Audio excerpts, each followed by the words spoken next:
The day I received the final divorce decree, I knew the old door to a mistaken marriage had slammed shut behind me. 3 years as Ethan Miller's wife. 3 years in which I had given my heart, my money, and my trust to the Miller family. Now, looking back, I saw myself as an innocent lamb surrounded by a pack of hungry wolves. My name is Chloe. I was orphaned as a child but was fortunate enough to be raised with the love of my maternal grandparents.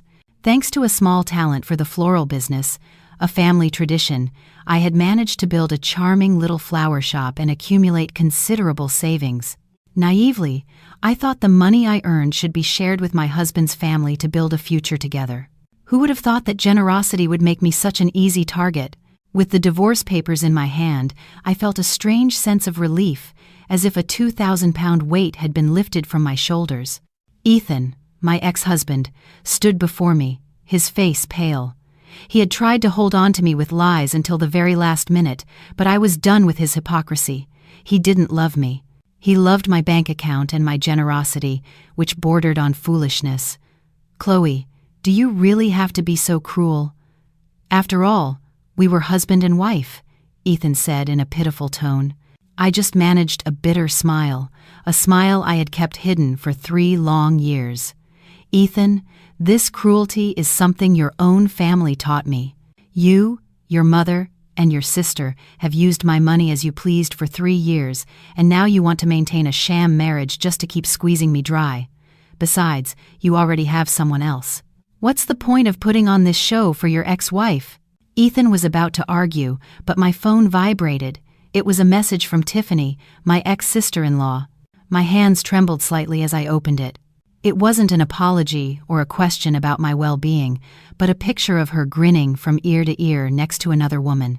Below it was a provocative caption. Congrats to Ethan for finally ditching the starter wife. I'm treating everyone to an all-expenses-paid weekend at the luxury spa in Napa Valley to welcome my new sister-in-law, Ashley. Thanks, Chloe, for funding the courtship that allowed my brother to find true love. Enjoy your solitude. Signed, Tiffany, your ex-husband's sister. I stared at the photo. The girl named Ashley was the mistress who had infiltrated my marriage. The picture was taken at an incredibly expensive resort I had once suggested treating the whole family to, but my mother-in-law had always refused, claiming the trip was too costly. And now Tiffany was bragging about booking it all, clearly to provoke me to the very end. The rage inside me erupted like a wildfire in a dry field. That photo and message weren't just a provocation. They were a public declaration of the Miller family's bottomless contempt and greed. They saw my divorce as a victory, a chance to continue enjoying themselves at my expense. I looked up at Ethan, my gaze as cold as ice. Ethan, do you know what your sister is doing? I asked in a monotone voice. Ethan looked puzzled but took out his phone. He didn't just not deny it, he casually liked Tiffany's photo and commented, "Thanks, sis. I'll be inviting the whole family to the wedding." That gesture was a slap across my face, an irrefutable confirmation. They had been preparing for this day for a long time, and now they were reveling in their spoils. My feelings were no longer of pain, but had transformed into a steely determination. For 3 years, I had been too soft. Now it was time to take everything back, not out of spite, but for justice and self-respect. I took a deep breath and pulled out my phone. Ethan watched me suspiciously. He expected me to cry, to beg, or to make a scene, but I only smiled, a smile filled with mystery. Ethan, you and your family have always thought I was stupid and easy to manipulate, but today I'm going to show you that this Chloe not only knows how to make money but also how to demand justice. I swiped my finger across my phone screen and opened my banking app. My money, the money I let you all spend freely for 3 years, consider it the interest on the hard lesson I've learned from your family. Now, class is over.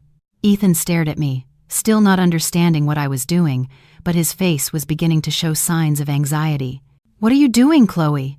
Don't do anything foolish," he yelled. I ignored his words. I had to act quickly and decisively. At that moment, my rage had become my greatest motivation.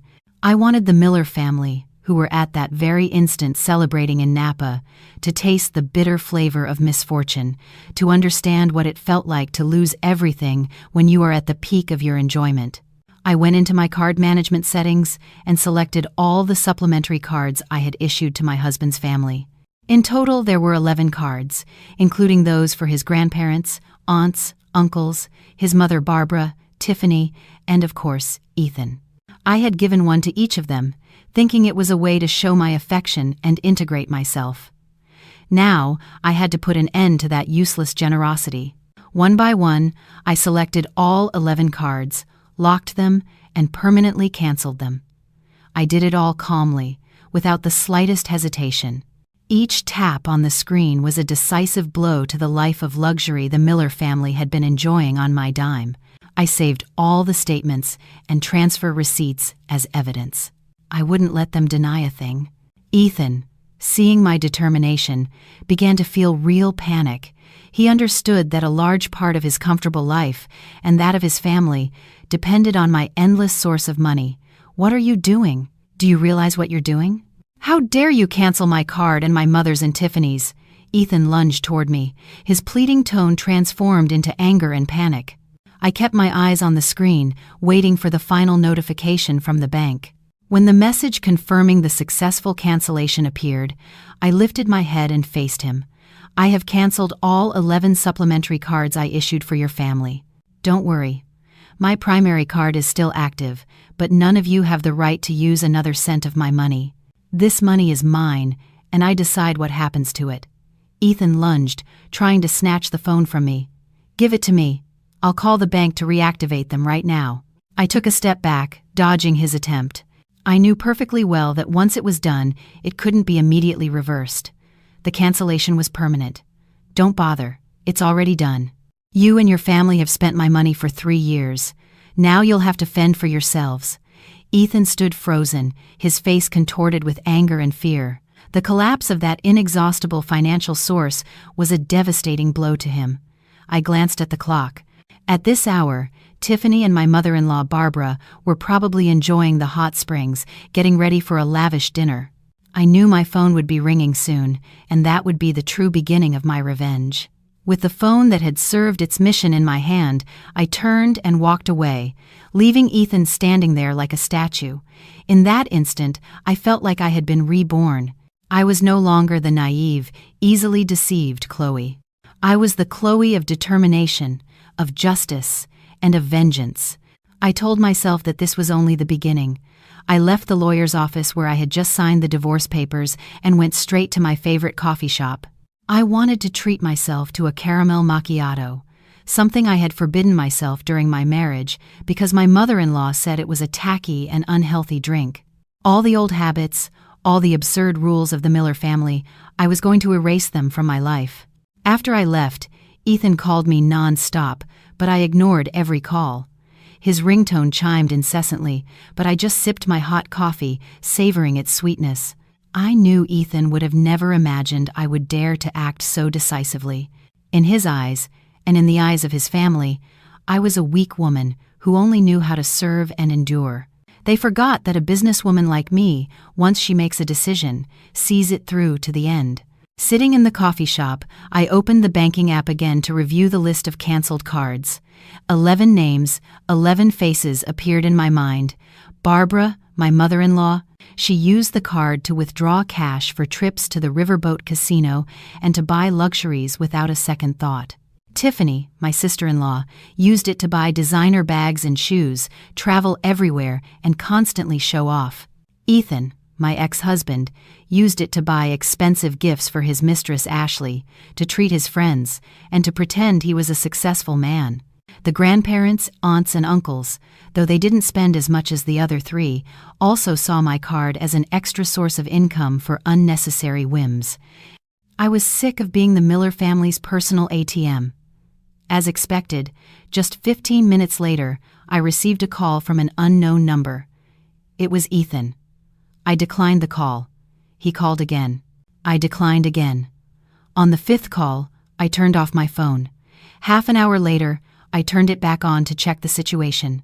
I wanted him to taste the flavor of helplessness before I officially faced the chaos I had created. I opened a new bank account and transferred all my savings, leaving only a small amount in the old account so I could continue to monitor it. Even though the supplementary cards were canceled, I wanted to be aware of any movements or related messages in case they tried something stupid. About an hour later, when I had almost finished my coffee, my phone vibrated. This time it wasn't Ethan, but a landline from Napa, California. I frowned and answered, Chloe speaking. A professional but tense female voice came from the other end. Good afternoon. Am I speaking with Mrs. Chloe Miller? I am the receptionist at the Napa Valley Wellness Retreat. I replied calmly. Yes, this is she. What is it about, ma'am? We are calling to inform you about the payment for the reservation for Miss Tiffany Miller's party. The bill for their 3-day, 2-night stay, which includes spa services, treatments, meals, and the VIP suite, comes to a total of $10,000. However, Miss Tiffany's card has been declined 3 times. We tried to run other cards she provided, but they all indicate that the service has been canceled or they are denying payment. Miss Miller told us that the cards are yours and that you are the one sponsoring this trip. I smiled to myself. The plan had worked.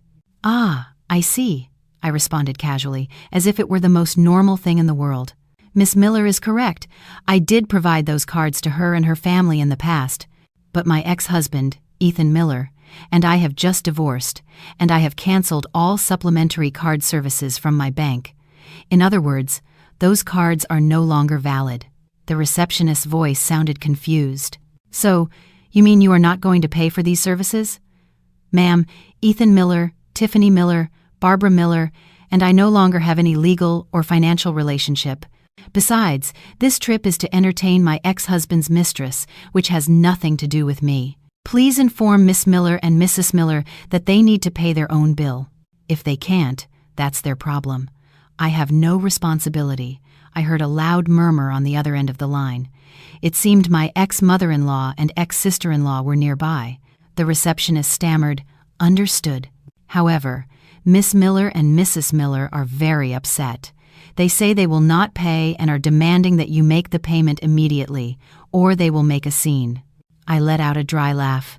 Let them make whatever scene they want. That's the Miller family's usual attitude. But you should also remember that their scene will affect the reputation and security of your resort. As the former cardholder, I suggest you cancel all their services and ask them to leave the premises. If they don't pay, proceed according to your establishment's rules. I am just confirming that I will not be paying for or vouching for that group of guests. I hung up, feeling a deep sense of satisfaction. Immediately after, my phone started ringing like crazy. This time, it was my ex-mother-in-law, Barbara's number. I smirked and waited for the second call to answer slowly. I wanted her to savor the anxiety and confusion. The moment I picked up, a shrill voice, full of anger and resentment, pierced my ear. "Chloe, what the hell are you doing? Tell the bank to reactivate my card right now. My card, Tiffany's, the whole family's cards are blocked." "What game are you playing?" I kept my voice calm, as if I were talking about the weather. "Look, Mrs. Miller, I've divorced Ethan. You and I are nothing to each other anymore. The bank cards are my property, and I have the right to decide when to stop their use. I think you and Tiffany should pay your own bill, don't you? Why are you calling me? Us pay? Do you know how much it is? Almost $10,000. How are Tiffany and I supposed to have that much cash on us right now? Reactivate the cards. Do you know where we are? It's Napa. It's a chilly 50 degrees out here." I feigned surprise on purpose. "Oh my. Only 50 degrees? Well, you'll have to bundle up then, Mrs. Miller. I hear that spa is very expensive. I'm sure they have plenty of warm blankets and comforters, right?" Barbara's voice grew even sharper. "What blankets and comforters? Those rude receptionists have kicked us out of our room. They threw all our luggage outside in the cold. I'm standing here shivering at the door. You're evil. Do you want us to freeze to death?" I could hear Barbara's shrieking voice through the phone, with Tiffany's sobs in the background. I pictured the scene. The two of them, in all their designer clothes, stranded in the cold, having to hug their suitcases, dying of embarrassment. A sense of glee washed over me. Mrs. Miller, I don't want you to freeze to death. I just want you and Tiffany to get a little taste of what it's like to lose everything. You say I'm evil. You should ask yourselves who the real evil ones have been, who has been sucking me dry for the last 3 years. I decided not to beat around the bush. I had to let her know that I knew everything. Let me remind you, Mrs. Miller, that the amount of money you all have spent on my supplementary cards in these 3 years amounts to almost $50,000. You say you want me to freeze to death? Remember that bag worth over $6,000 Tiffany just bought herself? Remember the hundreds of dollars in cash you withdrew to go to the casino? And Ethan, your son, my ex-husband, spent over $10,000 on expensive gifts for his mistress, Ashley. Mrs. Miller, think about it. Who has wanted to freeze my life with their greed and lies? Barbara fell silent. She didn't expect me to know every detail. Tiffany also stopped crying. The silence on the other end of the line stretched on until Barbara stammered, "What are you saying? Have you been spying on us?" "I don't need to spy. The bank statements are the clearest proof." "Mrs. Miller, did you really think this Chloe was so stupid that she wouldn't notice anything?" I kept silent because I still respected the marriage, but that's no longer necessary. You and Tiffany should call Ethan to sort out the payment. I'm sure he'll feel quite helpless, because he doesn't have a supplementary card to use either. Besides, he doesn't have much money left to buy gifts for his new mistress. He'll still have to worry about finding money to buy a train ticket back to Chicago. I smiled faintly and added one last sentence. I hope you and Tiffany have an unforgettable stay in Napa with its 50-degree weather. I hung up and turned off my phone again. That call had given me absolute satisfaction. I had officially declared war and won the first battle. I would wait for them to return to Chicago to confront them and claim everything that was mine. My phone wouldn't stop ringing, but this time I just watched the screen without answering. Since canceling the cards and speaking with Barbara, I knew the chaos in the Miller family was just beginning. I wanted them to experience absolute helplessness and confusion before I faced them directly. I turned on my phone, but only to read the messages. An avalanche of insults, pleas, and threats from Ethan, Tiffany, and Barbara flooded my screen. Tiffany wrote, "Chloe, you are a horrible person. Do you know how many people are staring at us? You left us on the street in the cold. Aren't you afraid of karma?" Ethan messaged, "Chloe, reactivate my mother's and Tiffany's cards right now. We'll talk later. Don't make things worse. Money can be earned back, but affection can't." I skimmed through them, shaking my head. Affection? When had that family ever shown me affection? They only knew greed and exploitation. I decided to reply to just one message. Ethan's. "Ethan, our affection ended the moment you started cheating on me with Ashley. I'm just reclaiming my money. You're right, money can be earned back. You should tell your mother and sister to get a job to pay the bill in Napa. See you in Chicago." I didn't respond to any more messages. I just observed. What I wanted was to see their humiliation, not to hear meaningless apologies or threats. Half an hour later, Ethan called me through a messaging app. I decided to answer to find out the situation. Ethan's voice on the other end was hoarse, filled with anxiety and panic. He no longer had his usual air of false calm. "Chloe, listen to me. My mother and Tiffany are being held in the resort's security office. They won't let them leave unless they pay. Think about the Miller family's reputation."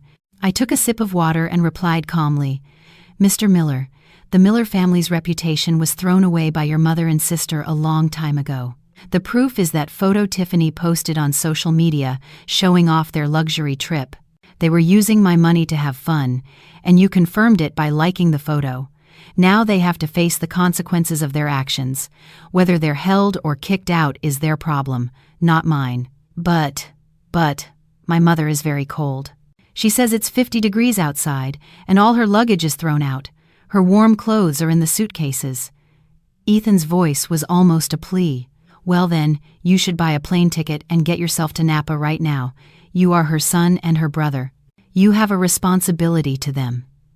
If you have money to buy $10,000 gifts for your mistress, surely you have enough to buy a ticket and pay your mother and sister's bill. Or have you forgotten that you have your own bank account?" "My account? I don't have that much money. Do you know how much this trip costs? $10,000. I don't have that much cash. I feigned surprise. Wow, only $10,000? That amount is nothing compared to the $50,000 your family spent on my supplementary cards in 3 years. Ethan, you should get used to paying your own expenses and taking responsibility. That's real life. Ethan was silent for a moment. I knew he was cornered. He had gotten too used to living off me. Chloe, don't push me. What you've done is illegal. Canceling the cards without warning and causing harm to others isn't allowed. He began to threaten me. I let out a dry laugh. Ethan, I'm already divorced from you. I am the account holder. I have every right to cancel the cards. Besides, what I've done is not illegal at all. They used my cards to pay for an unjustified luxury trip, and the payment was declined. The fault is theirs. You can sue me, but I will present all the detailed statements to prove they squandered my assets during the marriage. Who do you think will look ridiculous in front of the judge and the public? Ethan was completely disarmed. He knew I was telling the truth. All the evidence was against him. He had grown accustomed to living under my protection and was now incapable of solving the problems his own family had caused. After hanging up, I received another message, this time from the resort's receptionist. Miss Chloe, Mrs. Barbara, and Miss Tiffany caused a major disturbance, bothering the other guests. The management has ordered security personnel to escort them off the premises. They have collected their luggage and are being transported in a vehicle back to the city. However, they have not yet paid the bill. We will be sending a notice to the relevant authorities to resolve this debt. Thank you for clarifying the information about the cards. I breathed a sigh of relief. The Napa drama was over. I had achieved my first objective, the humiliation and helplessness of the Miller family. They had endured the cold, been expelled, and most importantly, been made a fool of in front of other wealthy guests. I finished my coffee, preparing for the direct confrontation in Chicago. I knew Barbara and Tiffany would return that same night or the next morning. They wouldn't let things go. They would come to my house to scream, cry, and beg. And I, Chloe, would be waiting for them with a pile of bills and a will of steel. If they wanted a war, they would get one. But this time, I would set the rules of the game. I told myself that Napa was just the appetizer. Chicago would be the real battlefield. That night I couldn't sleep, not from worry, but from the thrill of seeing my plan unfold perfectly. I had put my phone on silent but kept watching the screen. As expected, the insulting and threatening messages from Barbara and Tiffany kept coming, but I only skimmed them. I wanted them to experience the most absolute exhaustion, panic, and shame. The next morning, as I was watering the pots of yellow chrysanthemums in my flower shop, my phone rang again. This time it was a video call from Barbara's number. I smiled and decided to answer. I wanted to see with my own eyes their pitiful state after a hellish night. The image that appeared on the screen almost made me burst out laughing. Barbara, the woman who was always impeccably dressed in silks, now had disheveled hair, a haggard face, and was sitting in a dark corner. Next to her, Tiffany, in a similar state, was clutching one of the designer bags she had bought with my card. Chloe, you finally answer. Tell me where you are right now. Barbara's voice was hoarse, filled with exhaustion and anger. I held up the phone and did a slow spin to show her the bright and vibrant atmosphere of my flower shop, Chloe's Blooms. Look, Mrs. Miller, I'm at my flower shop, Chloe's Blooms. Remember? Enjoying a fresh and fragrant morning in Chicago. Have you and Tiffany made it back yet? I emphasized each word deliberately with a tone so sweet it was irritating. Barbara screamed through the phone, a sound that drew the attention of some passers-by. Stop pretending. You know perfectly well where I am. I'm at the airport. Tiffany and I had to buy one-way plane tickets last night to get back to Chicago. Do you know I had to borrow money from everyone to buy them? All my cards are blocked. You're evil. You wanted us to freeze to death. You wanted to see us stranded on the street? I placed the phone on the table on speaker mode while I continued to prune the withered leaves of the chrysanthemums. Mrs. Miller, I already told you I'm not that evil. I'm just reclaiming what is fair. I think the fact that you and Tiffany had to buy plane tickets and pay for your stay is something any responsible adult would do, isn't it? Why are you blaming me? I earned the money, and I decide where it goes. Decide what? That money is a marital asset.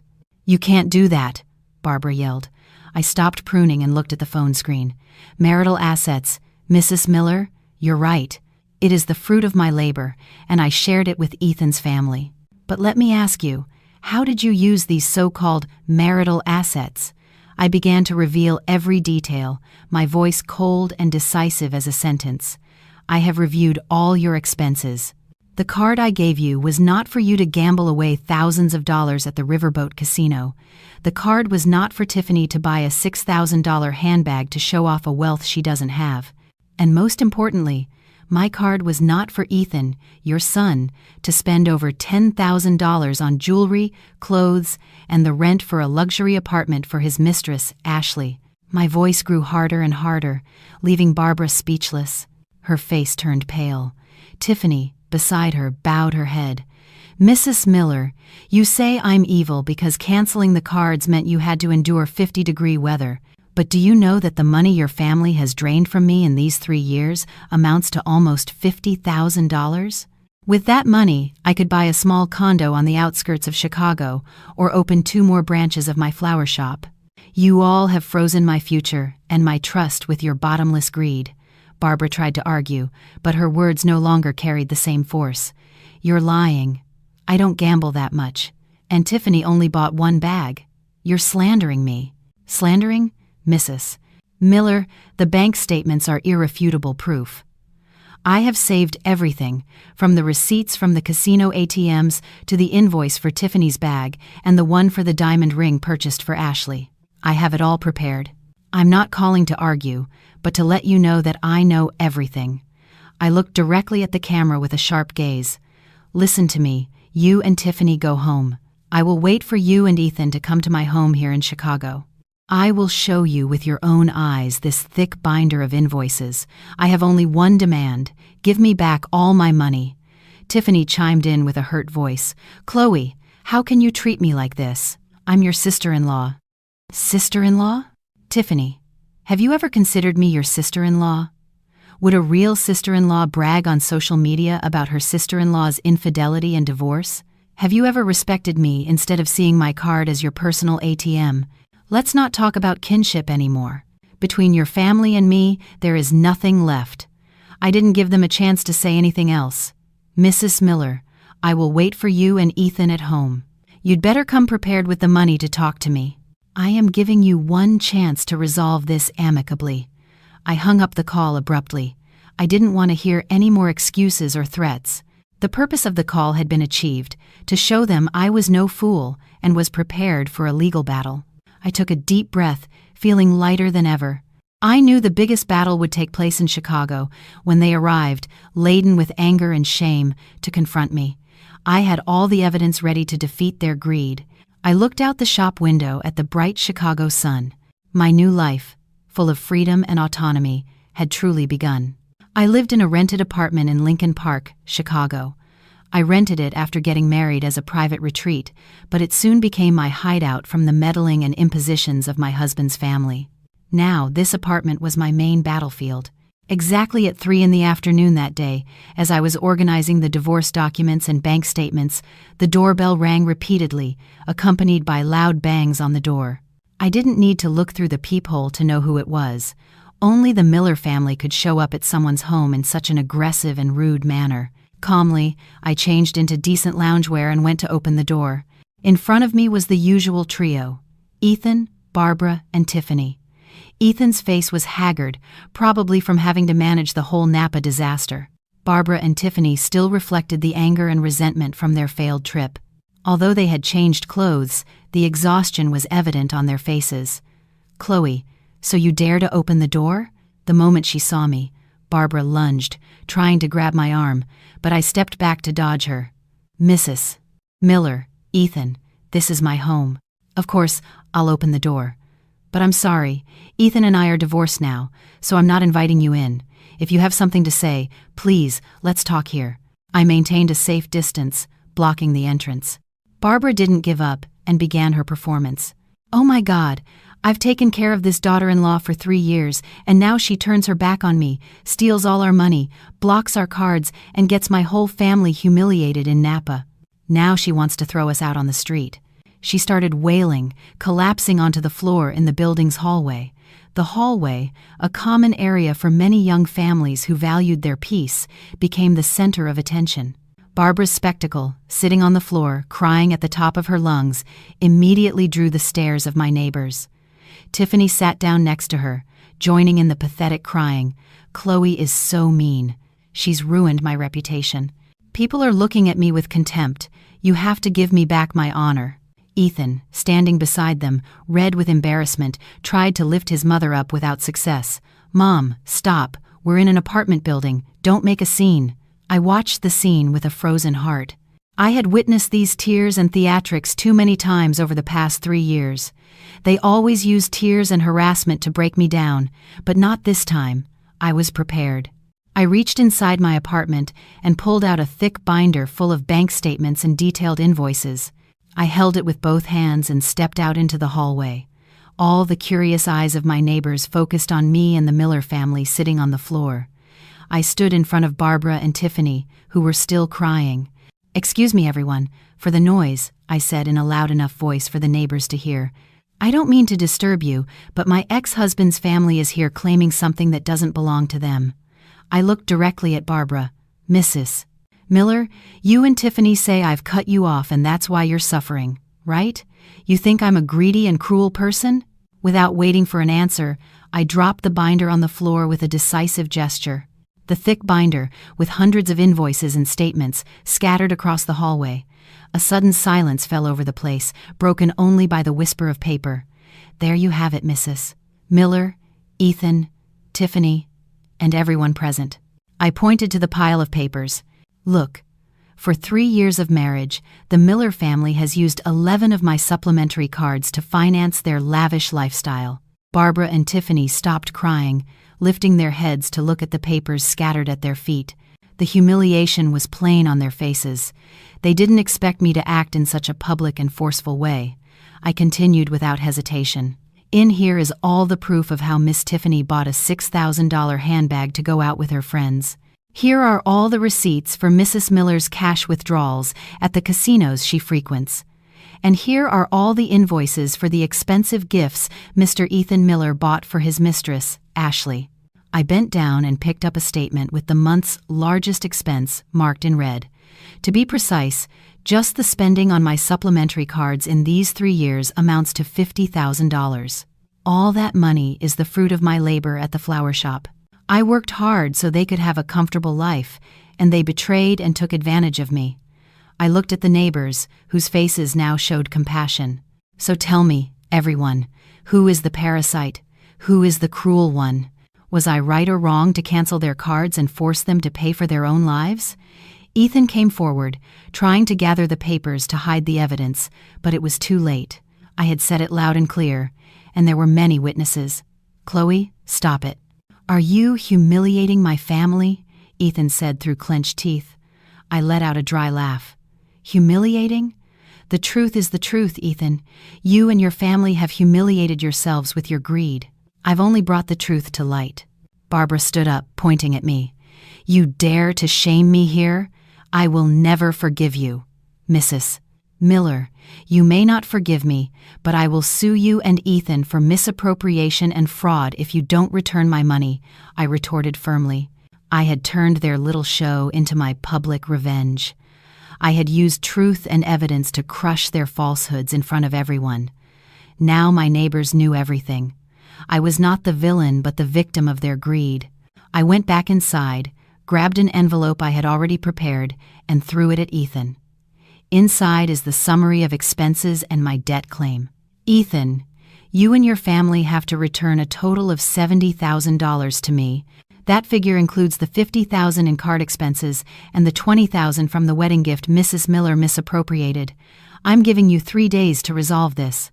If not, I will file a lawsuit in court. Now, please, leave. This hallway is not a stage for your plays." I slammed the door shut, leaving the Miller family standing amidst the pile of papers, their faces pale with shame and fear. After slamming the door, I could still hear the commotion, the arguments, and the neighbors' murmurs outside. I knew this was the moment the Miller family faced the harsh reality. Their greed had been publicly exposed. I sat on the sofa, my hands still cold from touching the binder of statements. $50,000. A huge sum, the fruit of my labor that my ex-husband's family had squandered without mercy for 3 years. It wasn't the money that hurt, it was the wasted effort and trust. Half an hour later, everything calmed down. I knew they had left, taking their humiliation and shame with them. They didn't dare make any more of a scene because all the evidence was against them. That night, I couldn't sleep. I decided to review in detail every one of the large expenses they had made. I opened the file and examined Barbara's expenses. My ex-mother-in-law had always presented herself as a moral and frugal woman, constantly complaining about prices, but she was actually a compulsive gambler. The documents clearly showed that Barbara's card had been used to withdraw over $10,000 in cash from ATMs near casinos over the 3 years. That didn't even count the small transfers to friends who I knew were loan sharks or owners of those establishments. She used my money to fuel her gambling addiction. Then there was Tiffany, the sister-in-law who always boasted about being a lady from a good family. The documents detailed her luxury purchases: Louis Vuitton and Gucci bags, high-end shoes and cosmetics. In total, her expenses exceeded $15,000. The bag she had flaunted in Napa, valued at $6,000, she had bought just 2 weeks before I signed the divorce papers. She treated my money as if it grew on trees. And finally, Ethan, my ex-husband. The documents showed he had spent over $10,000 on a diamond ring, an expensive watch, and the rent for a small luxury apartment for Ashley, his mistress. He claimed they were business expenses, money from clients, but it all came from the supplementary card I had provided him. He used his wife's money to support his mistress. I looked at the grand total, $50,000.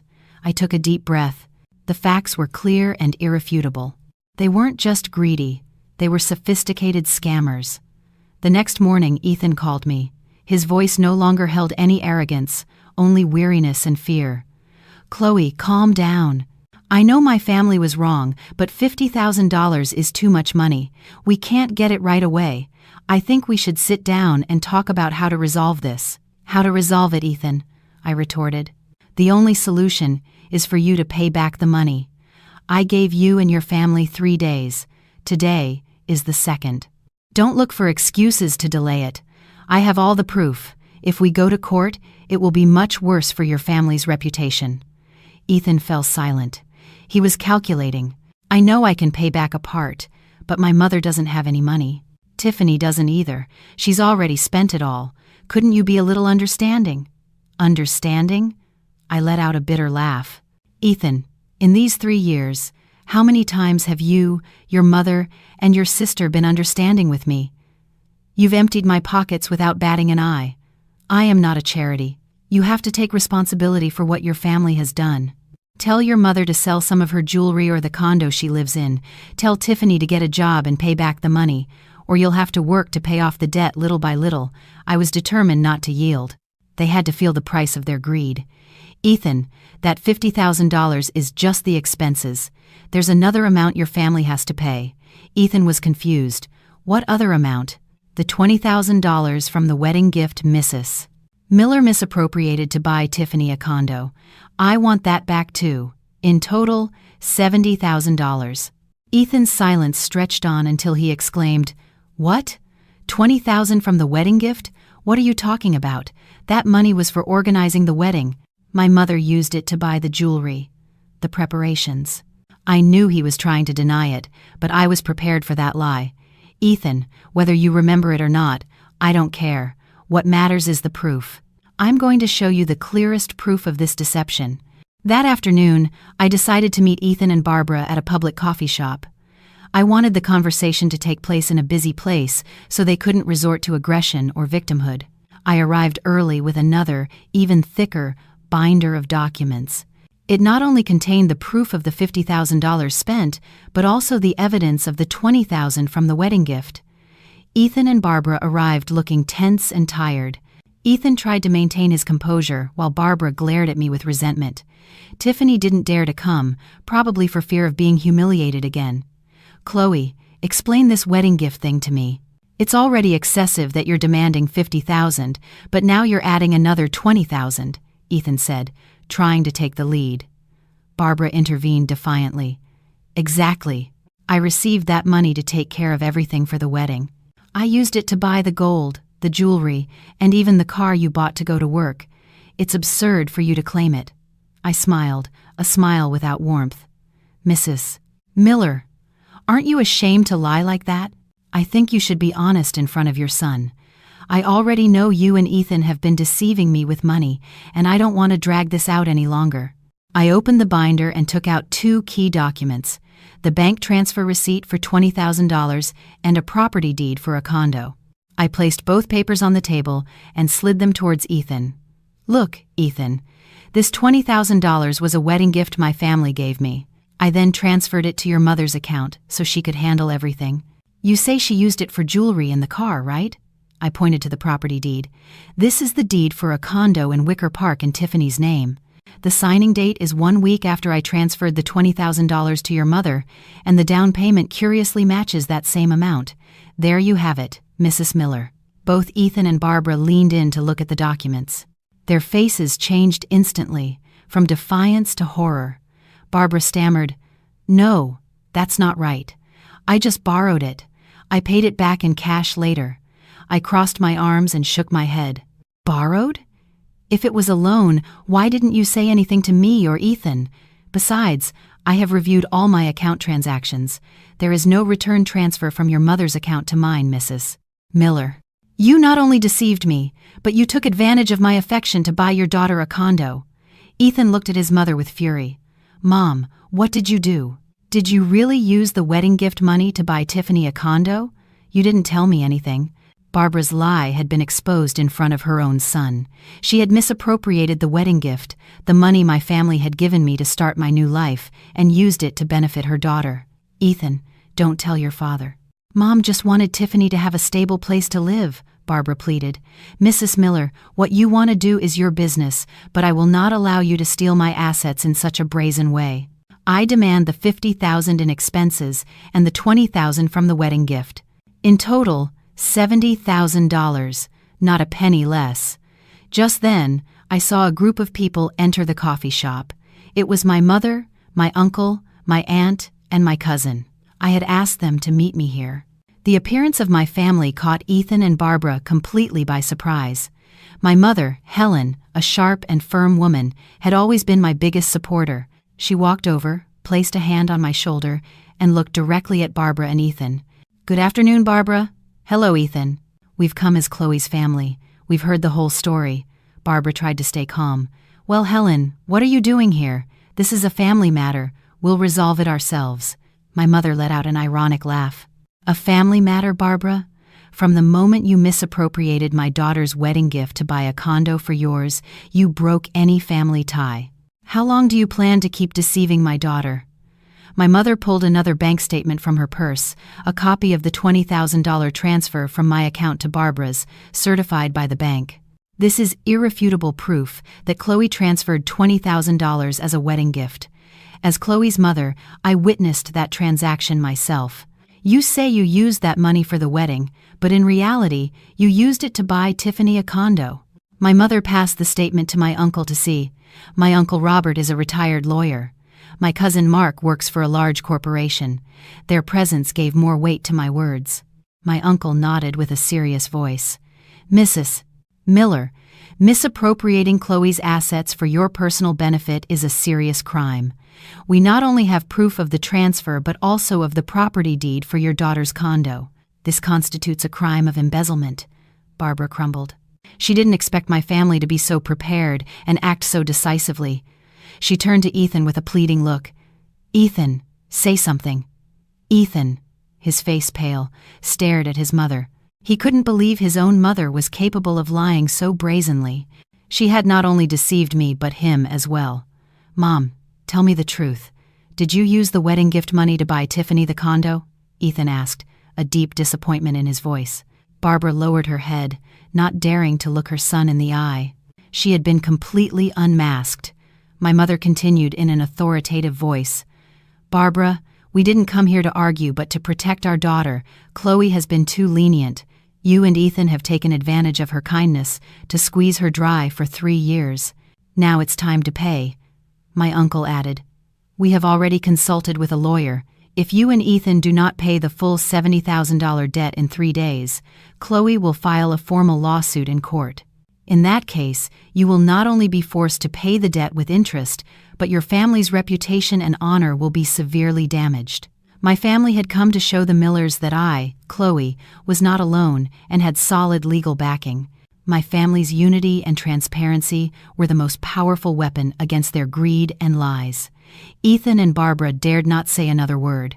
They had been defeated at the negotiating table after my family presented the irrefutable proof of the wedding gift misappropriation. The atmosphere in the coffee shop became suffocating. Ethan and Barbara had completely lost their initial arrogance. I looked directly at Ethan, the ex-husband who had betrayed me, and at Barbara, the mother-in-law who had deceived me. "Ethan, Mrs. Miller, everything is very clear. I don't want to hear any more excuses. I kept silent for too long and gave you a chance, but you didn't appreciate it." I pulled out a printed document, the official debt claim. This is the final summary. $50,000 in squandered expenses on the supplementary cards and $20,000 from the misappropriated wedding gift. Total, $70,000. I'm already divorced from you. Our financial relationship is over. You and your mother are responsible for returning the full amount to me. Ethan bit his lip, his face filled with desperation. "Chloe, $70,000 is too much. How are we going to pay it all in 3 days? That's your problem, not mine. You can sell Tiffany's condo, sell the car, or take out a loan. It's the price you have to pay for your greed. Remember what I told you? I gave you a 3-day ultimatum starting from 3 p.m. yesterday." My mother intervened with a firm voice. "Ethan, if you want to resolve this amicably and maintain a shred of dignity, you have to pay. If not, my daughter will file a lawsuit. Then, you will not only be forced to pay the debt but also the court costs and the interest accrued since the divorce. Furthermore, the whole truth about the deception, the misappropriation, the gambling, and your family's infidelity will be made public before the law and society." My uncle added a warning, "And any attempt to falsify documents or dispose of assets during this time will only worsen the situation. Mrs. Miller, if you and Ethan have that intention, we already have a contingency plan." I saw Ethan and Barbara's eyes meet, filled with panic. They knew they were on the verge of total collapse. "Ethan, ask Chloe to give us a little break. I don't have the money to pay," Barbara pleaded. "Not a penny less, Mrs. Miller. When you used my money to buy Tiffany a condo, did you think about reducing your greed a little?" "Now there is no more negotiation," I stated flatly. I handed the debt claim to Ethan. He took it reluctantly. "I'm saying this one last time. $70,000 by 11:59 p.m. Tomorrow, if I haven't received the payment notification, I will officially file the lawsuit at the Chicago courthouse, along with all the evidence I've gathered." I stood up, and my family did too. "Now, if you'll excuse me, I have to get back to the flower shop. I don't want to waste any more time on people who can't be trusted." We left the coffee shop, leaving Ethan and Barbara mired in desperation and fear. I knew that from that moment until the next day, they would spend the most agonizing hours of their lives. After the ultimatum, I knew I had to be extra cautious. The Miller family, especially Tiffany, was reckless and blinded by money. I returned to the flower shop and focused on my work. Chloe's blooms was my asset, my hard work. I had to protect it at all costs. I knew that among the evidence I kept, some of the most important documents about Tiffany's large expenses were in my personal safe at the shop. I had considered all possibilities. Tiffany would surely try to destroy the evidence to evade her responsibility. That afternoon, I decided to implement my contingency plan. I hired a tech team to install high-tech hidden cameras focused on the safe area and the back door of the shop. I also changed the back door lock to an electronic one, with an alarm, but deliberately left a false appearance of a normal, easily forced mechanical lock. By 9 p.m., the system was installed. I checked the signal and motion notifications. Everything was working. I left the shop at 7, telling my employee I'd be away for a few days for personal matters. I wanted to create the perfect opportunity for Tiffany to act, just as I had predicted. At 11 p.m., I received an alert from the security cameras. Tiffany had snuck into my flower shop. She was dressed in dark clothes, a face mask, and carried a small crowbar.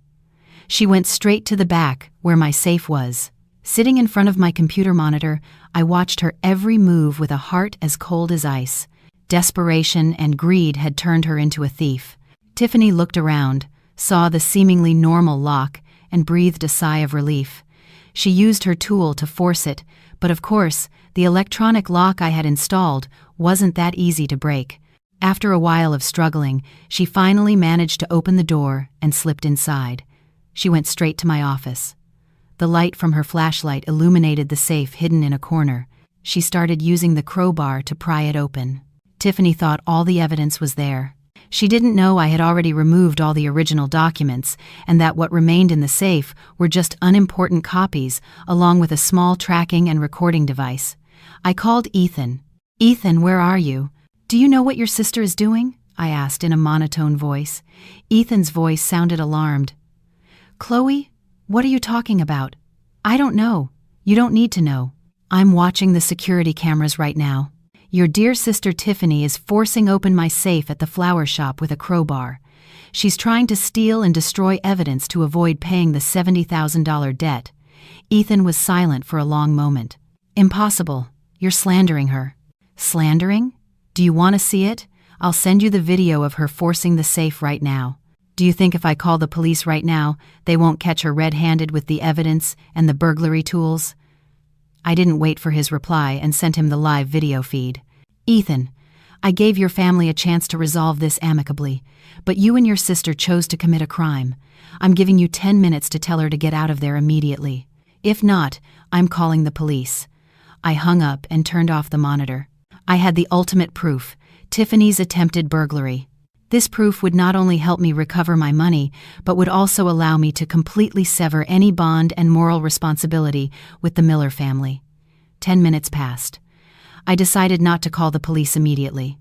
I wanted to file the report the next morning with the video, messages, and statements so the case would be formally registered, leaving no room for late-night pleas. I wanted the Miller family themselves to bring Tiffany to the police station. That would be much more humiliating for them. The next morning, I gathered all the evidence: the video of Tiffany's break-in, the warning message I sent to Ethan, the statements of the large expenses with Tiffany's signature, and my police report. At 9 a.m. sharp, I walked into the local police station and filed a complaint against Tiffany for attempted burglary. Shortly after, my phone rang. It was Ethan. "Chloe, what have you done? You dared to report Tiffany? My mother is very ill. You were her daughter-in-law. How can you be so cruel?" "Me, cruel, Ethan? Who was the cruel one who used my money to support his mistress? Who was the cruel one who used my wedding gift money to buy her daughter a condo? I'm cruel for protecting my assets. Ethan, I gave your family a chance, but Tiffany chose to commit a crime. Now I'm just following the law." I gave him the address of the police station where I had filed the report. An hour later, Ethan, Barbara, and Tiffany appeared at the station, their faces pale. Seeing me, Barbara tried to lunge at me to insult me, but Ethan stopped her. "Chloe, you're shameless. Do you want to put my daughter in jail?" Barbara screamed. A police officer approached sternly. "Please, ma'am, maintain your composure. This is a police station, not a place to settle personal disputes. Miss Chloe and the family of Miss Tiffany, please come to the office." In the office, I presented all the evidence: the report, the video clearly showing Tiffany forcing the lock and the safe, and proof that her motive was to destroy evidence of the $70,000 debt. Tiffany, faced with irrefutable proof, broke down. She didn't dare look at me. "I just wanted to get my papers back," she mumbled. The officer said coldly, "These assets are in Miss Chloe's name. You have no right to enter without permission and take them. Your action constitutes attempted burglary." Fortunately, nothing was stolen, but the act is clear. Barbara and Ethan tried to defend her. "Officer, my daughter was just impulsive. She didn't know what she was doing. Please, forgive her this one time," Barbara whined. "Officer, Miss Chloe is trying to harm my family. She's claiming an uncleared debt from us." Ethan tried to divert attention. I presented the detailed statements and the debt claim. "Officer, I am only reclaiming my money. This sum of $70,000 is backed by invoices and documents. Miss Tiffany's break-in was to destroy the evidence of her debt and evade her civil liability." Finally, after reviewing all the evidence, the police concluded that Tiffany's action was a crime. However, since it was a first offense and no material damage was caused, she would be sanctioned with a very high administrative fine for attempted burglary and disturbing the peace. Tiffany had to accept the sanction and publicly commit not to reoffend. Barbara and Ethan had to pay the fine immediately. Leaving the police station, Barbara and Ethan looked at me with deep hatred. "Chloe, remember this. I will never forgive you," Barbara said through clenched teeth. I looked her straight in the eye. "Mrs. Miller, I don't need your forgiveness. I just need you to return my $70,000. If you don't, I will sue you. Tiffany's fine is just a small lesson. I knew I had won a major battle in this war. I had used the law to punish their greed and recklessness. They had been sanctioned by the police, their honor was in tatters, and the $70,000 debt still hung over their heads. The deadline to pay the debt had expired, and of course, the Miller family hadn't paid a cent.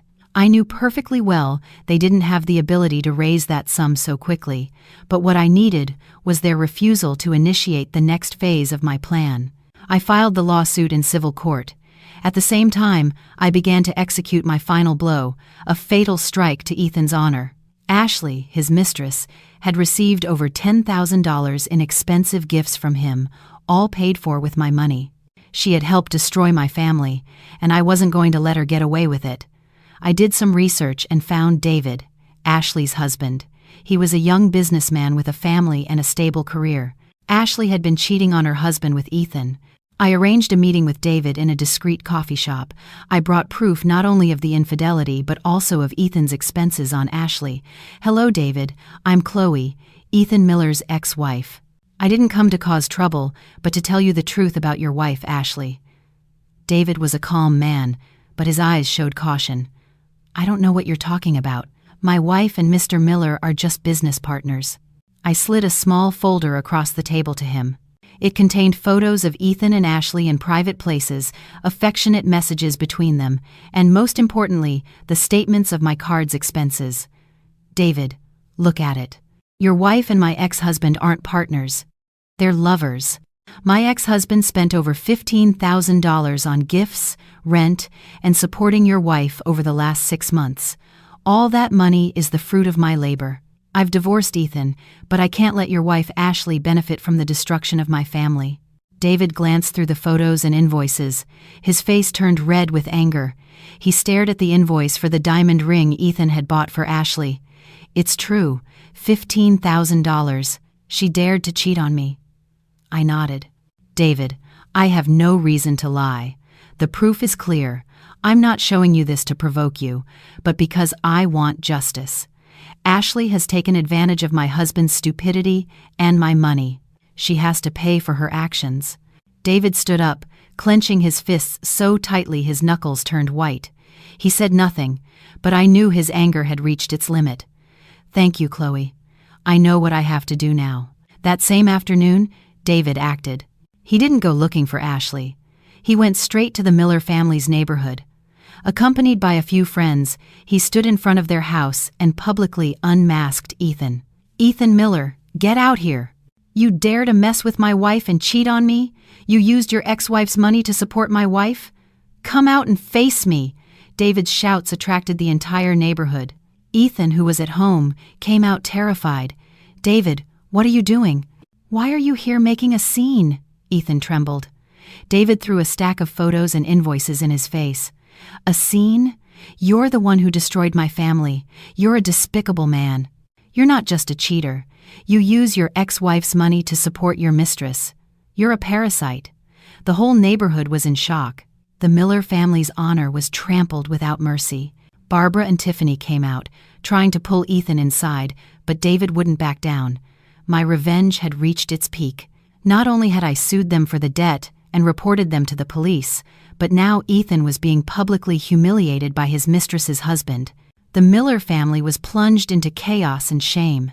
As Ethan and his family tried to calm David down, a taxi screeched to a halt in front of the house. Ashley, the beautiful mistress, got out. She no longer had the seductive look from the photos. Her face was filled with panic and anger. Seeing David, her husband, and Ethan scuffling, she realized the situation had spiraled out of control.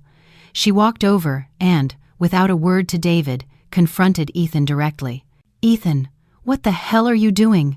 Why haven't you fixed this? You promised you would divorce Chloe and marry me. And now what? You've let my husband find out, and I've lost all my honor." Ashley didn't defend Ethan. She demanded compensation from him. "Ethan, I've been by your side, your shadow, for 6 months.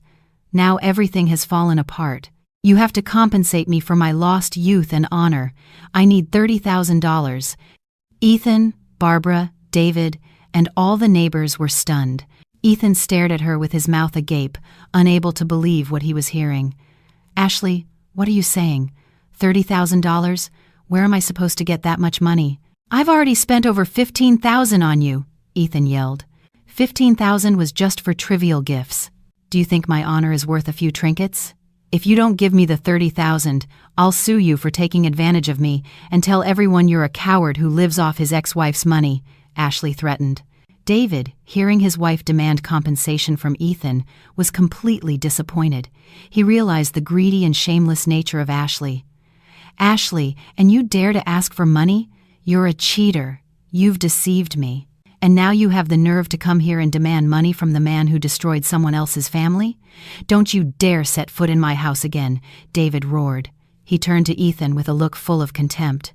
"Ethan, I won't ask for the money you spent on my wife, but I warn you, if you ever go near her again, I won't let you off the hook. You and your family are already paying the price for this infidelity." David left, leaving Ashley and the Miller family in the midst of the chaos. Ashley, seeing David leave, clung to Ethan's arm. "Ethan, now what? My husband is going to divorce me. What am I going to do? You have to pay me." Ethan completely broke down. He had lost his mistress, had no money, and was saddled with a huge debt to both his ex-wife and his mistress. $30,000? You're crazy. I don't have it," Ethan screamed. Barbara looked at Ashley with hatred. "Get out of here, you tramp. You've destroyed my family. You have no right to ask my son for money." The scene of Ethan, harassed by his mistress, insulted by his mother, and humiliated in front of his neighbors, became a pathetic farce. The Miller family was in absolute chaos. I, Chloe, had witnessed everything from a distance, without needing to intervene, a witness to this act of poetic justice. I knew that nothing could save the Miller family's honor and lives now. After the public humiliation by David and Ashley's demand, the Miller family was shattered and isolated. The neighbors looked at them with contempt. Faced with the $70,000 debt and my lawsuit, Ethan and Barbara attempted one last dirty trick. One morning, I received a letter from Ethan's lawyer. Attached was a handwritten IOU stating that I, Chloe, owed Ethan and Barbara $14,000 with a forged signature of mine. They had faked this IOU in the hope of deducting that amount from the total debt they had to pay me. I let out a dry laugh when I saw the fake IOU. They still thought I was so easy to fool. I immediately took the document to a forensics lab to request a handwriting analysis. I knew perfectly well that my signature was not easy to forge and that this act would be another fatal blow to them. A week later, I received the expert's report. The result was clear. The signature on the IOU was a forgery. It did not match that of Miss Chloe. I immediately sent the report to Ethan's lawyer with a message. Ethan and his mother have added the crime of document forgery for financial gain to their list. I will add this evidence to the lawsuit file. Ethan and Barbara panicked when they learned I had requested an analysis. They knew they had no escape. It was time for my final blow, the isolation of the family clan. The Miller family was a large, traditional family. I had gathered all the evidence: Barbara's gambling, Tiffany's attempted burglary, Ethan's infidelity, and the forged IOU. I drafted an email attaching all the evidence: the video of Tiffany forcing the safe, the expert report on the fake signature, the statements of Barbara's gambling expenses, and the invoices for Ethan's gifts to his mistress. I sent the email to the Miller family's group chat, which included grandparents, aunts, uncles, cousins, and other relatives. The subject of the email was the truth about the greed and lies of Ethan Miller's family and the $70,000 debt that must be settled. The group chat exploded instantly. An avalanche of indignant messages from relatives flooded the group. "Barbara, you dare to forge an IOU and gamble? You've shamed the whole family," wrote an aunt. "Ethan, you're a scumbag. Not only are you a cheater, but you use your ex-wife's money. I'm cutting all ties with you," said an uncle. "Tiffany, have you no shame? The whole family living off Chloe and now you try to steal?" "We don't accept people like you in this family," commented a cousin. Within hours, I received a message from Ethan. "Chloe, what have you done? You've destroyed my family. Everyone has cut ties with us. You're so cruel." I didn't reply. My objective had been achieved. The Miller family was not only indebted to me and punished by the law, but now they were completely isolated from their last support system, their own family. They had lost all their honor and backing. I had won the war completely. It has been a year since I sent that email unmasking the Miller family. All contact between them and me has completely ceased. The legal process is ongoing, but I know they are completely ruined, trying their best to pay off the debt. My life has changed completely. With my savings and my family's support, I have expanded my business. The Chloe's Blooms flower shop chain has grown from one small shop to 3 successful branches in Chicago. I no longer have to worry about supplementary cards draining my account. Every dollar I earn is the fruit of my labor. But most importantly, I have found peace and true happiness. I have a wonderful relationship with Liam. He's an architect, a mature, attentive man, and most importantly, he loves me for who I am, not for my money or my generosity. He knows the whole story of my former marriage and has always supported me in every decision. "Chloe, this weekend, let's go to the Chicago International Produce Market to see the new flowers. What do you think?" "I heard a beautiful imported hydrangea has arrived," Liam said as he helped me review the accounts. I smiled. "Of course. Having you with me is the best. I need to get a good look at that batch of hydrangeas before taking them to the new shop." On Saturday morning, Liam and I went to the city's largest flower market. The place was bustling with people, the sounds of bargaining, push carts, and the aroma of all kinds of flowers. As I was checking the quality of a batch of greenhouse roses, I saw a familiar figure carrying heavy sacks. I froze. It was Ethan. He no longer had that elegant air, nor was he wearing designer clothes. Now he wore a faded t-shirt and torn jeans, drenched in sweat. He was working as a warehouse laborer, a physical job he had always despised. Liam noticed I had stopped. "Chloe, what's wrong? Is this batch no good?" I shook my head and pointed to Ethan. "Liam, look at that man carrying sacks. It's Ethan, my ex-husband." Liam frowned, looking at Ethan with surprise, but then his expression became serene. Ethan seemed to recognize me too. He dropped the sack and stared at me. In his eyes, there was no longer arrogance or threats, only suffering, exhaustion, and shame. At that moment, I heard a familiar voice hawking, "Fresh vegetables, garden chard, $2 a bunch." I turned. The woman squatting next to a basket of vegetables, her clothes stained with dirt, was Barbara, my ex-mother-in-law, the one who called herself a lady. Now, she was selling vegetables at the market. Her face was weathered, full of wrinkles, with no trace of her former haughtiness, and they weren't alone. At the next stall, helping her mother, was Tiffany, the always impeccable sister-in-law who despised me.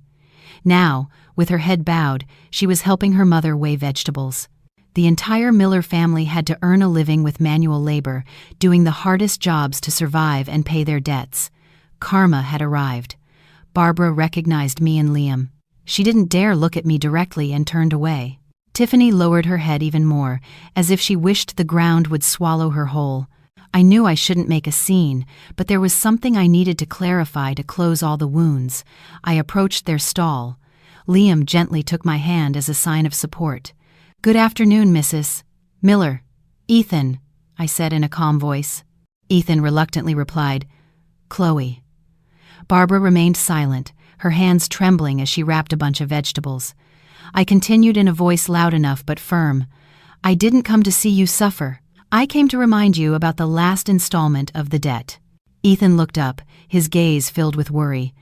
"The last payment is $1,700. My lawyer has already informed yours. According to the agreement, you have to pay it all by the end of the month." Ethan sighed, his voice laden with helplessness and regret. "I know. We'll manage. We'll pay it all. I'm sorry, Chloe. I no longer needed that apology. I just needed my money back in full. Once you pay that $1,700, everything between the Miller family and me will be over. I don't want any kind of connection anymore." I looked at Barbara and Tiffany one last time. "Mrs. Miller, Tiffany, money, honor, and happiness are things you create for yourselves. You once had it all, but you lost it to greed." I turned and walked away without looking back. Liam came closer and squeezed my hand. "Chloe, it's all over. You did very well." I smiled, feeling a total peace inside me. I had recovered justice, my assets, and most importantly, I had been reborn from the ashes of my old marriage. I, Chloe, had completely freed myself from the shadow of deception and greed. I was no longer the easily manipulated wife, but a successful, independent, and happy entrepreneur beside the man I loved. My life from now on would only have flowers and sunny days. Seeing Ethan sweating as he carried sacks and Barbara selling vegetables with trembling hands at the market, I understood one thing: limitless greed, no matter how well disguised, always leads to the most humiliating failure. I got my $70,000 back, but the lesson I learned was much more valuable. A woman's worth does not lie in the money she gives, but in her autonomy and firmness to defend herself. The old Chloe was dead. Only a stronger version of me remained, ready to embrace a new happiness.